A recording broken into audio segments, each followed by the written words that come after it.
Kenalkan, nama saya Chan Edi Ramadan, asal sekolah SMA 1 Negeri Pemalang.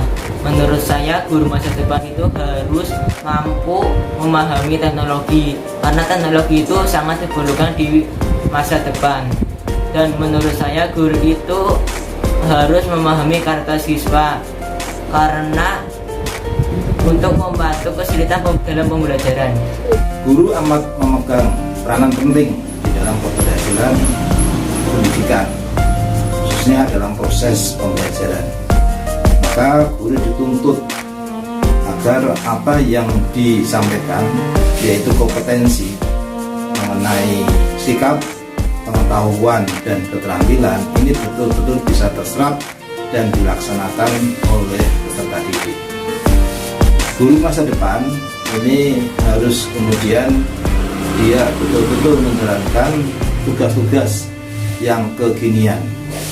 Di antaranya yang guru harus mengikuti perkembangan ilmu dan teknologi, apalagi di masa pandemi COVID-19 ini dibutuhkan suatu teknologi pembelajaran yang kekinian, yaitu harus menguasai beberapa program pembelajaran daring atau pembelajaran jarak jauh yang memang harus dikuasai oleh guru.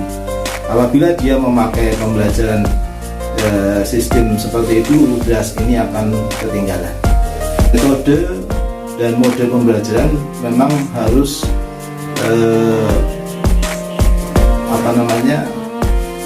multi. Jadi jangan membosankan peserta didik.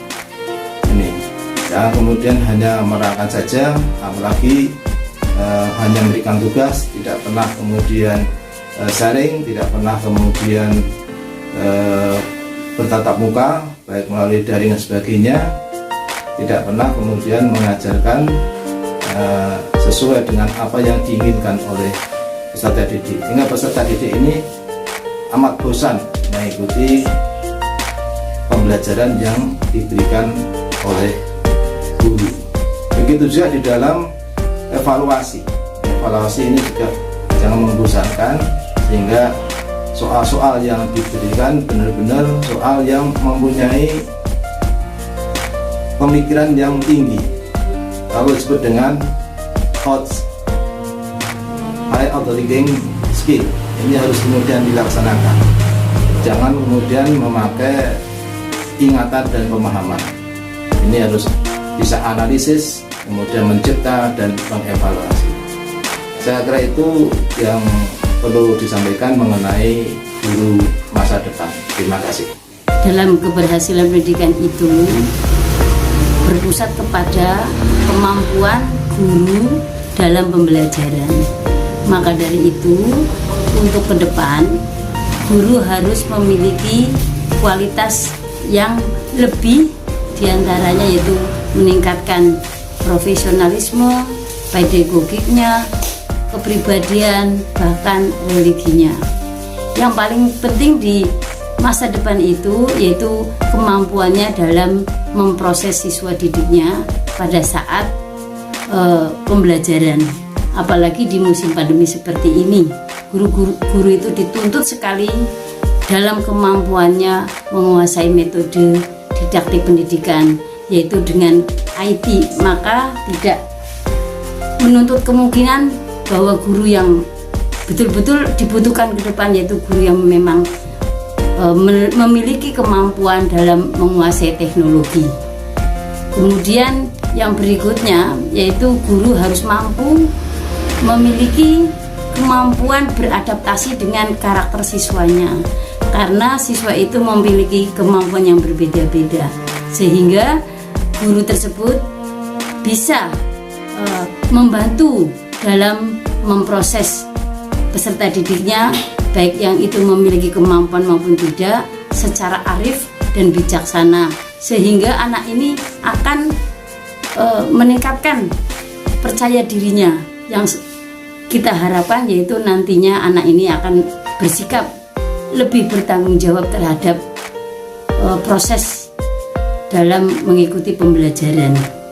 Kemudian yang berikutnya yaitu guru sekarang dituntut harus lebih interaktif, banyak melibatkan siswa.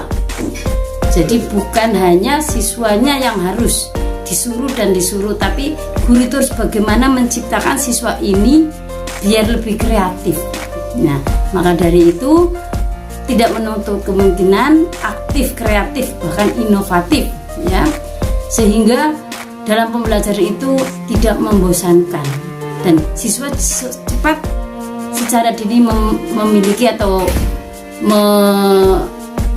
menggali potensinya dirinya agar mereka itu lebih beradaptasi dengan apa yang menjadi harapan Bapak Ibu gurunya. Maka dari itu silakan Bapak Ibu guru bagaimana cara untuk supaya melibatkan siswa lebih aktif dan interaktif, karena anak itu dituntut harus mengeluarkan potensinya, sehingga anak itu akan tahu jati dirinya ke depan harus bagaimana dan mampu menyelesaikan permasalahannya dalam kehidupan kelak di masa datang. Demikian menurut saya harapan ke depan guru itu harus seperti apa. Terima kasih. Halo, saya Melanisa Puspanabila dari Pendidikan Ekonomi Koperasi 2018. Di sini saya akan menjelaskan terkait guru masa depan. Guru adalah pendidik profesional dengan tugas untuk mendidik, mengajar, membimbing, mengarahkan, melatih, menilai, dan mengevaluasi peserta didik pada pendidikan anak usia dini, jalur pendidikan formal, pendidikan dasar, dan pendidikan menengah. Kemudian, apa yang jadi tantangan guru di masa depan?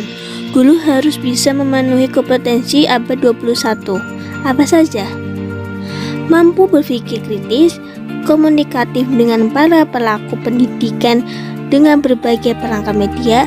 Selain itu, mengikuti perkembangan teknologi informasi, kreatif dalam menyiapkan materi ajar, dan turut berkolaborasi dalam proses pembelajaran.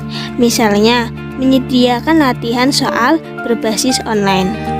Ada dua penopang dalam merevitalisasi pengembangan guru masa depan. Yang pertama, merancang dan menyiapkan guru masa depan berdasarkan filosofi pendidikan Indonesia, yakni guru masa depan harus memandang anak dengan hormat, mengajar mendidik secara holistis, dan mengajar mendidik secara relevan.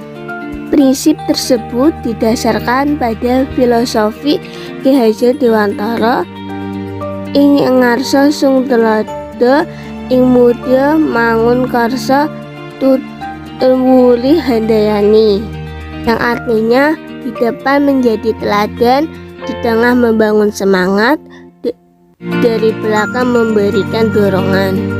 Dua adalah implementasi konsep merdeka belajar dalam pengembangan pendidikan guru lewat beberapa strategi. Adalah sebagai berikut: 1. Kolaborasi dan pembinaan antar sekolah. 2. Meningkatkan kualitas guru dan kepala sekolah melalui perbaikan sistem rekrutmen, peningkatan kualitas pelatihan, penilaian, serta pengembangan komunitas atau platform pembelajaran. Yang ketiga, membangun platform pendidikan nasional berbasis teknologi, proyek berpusat pada siswa, interdisipliner, relevan, dan kolaboratif. Situasi guru sekarang dan arahan di masa depan. Nah, sekarang pertama, 1. Guru sebagai pelaksana kurikulum. 2. Guru sebagai sumber pengetahuan satu-satunya. 3. Kualifikasi sebagai penentu kualitas. Keempat, pelatihan guru berdasarkan teori. Kelima, kinerja guru dinilai berdasarkan daftar persyaratan atau administratif. Kemudian masa depan. Yang pertama, guru sebagai pemilik dan pembuat kurikulum. Yang kedua, guru sebagai fasilitator dari berbagai sumber pengetahuan. 3. Kompetensi dan tujuan sebagai penentu kualitas pengajar. Keempat, pelatihan guru berdasarkan praktek.